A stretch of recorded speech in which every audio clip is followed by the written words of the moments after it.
Mister বিস যখন আমাকে ফার্স্ট ইনস্টাগ্রামে মেসেজ করে আমি অবাক হয়ে গেছি যে মিস্টার বিস আমাকে কেন মেসেজ করতো আবার এত রাত্রে।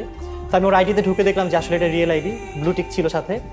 সো পরে দেখলাম যে ওর একটা নতুন একটা ভিডিও আসবে, ওয়ার্ল্ডের সবচেয়ে বড় বড় ইউটিউবার নিয়ে ভিডিও মেক করতে যাচ্ছে। তো আমাকে অফার করে যে আসলে কি তোমার সাথে একটা ভিডিও বানাবো। তো আমি টাইমটা জানতে চাইলাম যে কবে ওদের ভিডিও শুট হবে, দেন ওরা আমাকে টাইমটা বললো। বাট স্যাডলি হচ্ছে টাইমটা খুবই কম ছিল, লাইক 15 থেকে 20 দিনের মধ্যে যেতে হবে এরকম একটা টাইম ছিল। বাট আমাদের দেশ থেকে আসলে আমেরিকার ভিসা এত কম সময় হয় না। তো আমি ওকে বললাম যে আসলে এত কম সময়ের মধ্যে আমি পারবো না, সরি। তো বলে তুমি একটু ট্রাই করে দেখো। তো আমি বললাম যে পরে বললাম আচ্ছা জানাবো। পরদিন আমি আমার টিমের সাথে কথা বললাম, পরে ভিসা এজেন্সির সাথে কথা বললাম। তো ভিসা এজেন্সি আমাকে জানাইলো যে আসলে এটা এত কম সময় পসিবল না। তো আমি ওকে না করে দিলাম। ওর টিমের সাথে আমার কথা হচ্ছিল, তো টিমকে আমি না করি। তো টিমকে না করার পর ওর টিম আবার মিস্টার বিস্টকে জানায় যে আসলে রাখি বলতেছে না।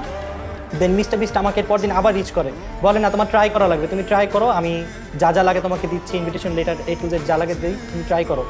দেন আমি বাংলাদেশ থেকে ট্রাই করি, বাট স্যাডলি আমি ইমার্জেন্সি যে স্লটটা সেটা পাইনি, এই কারণে আমার ভিসা করা পসিবল হয়নি। বাট ইনশাল্লাহ ফিউচারে যাবো।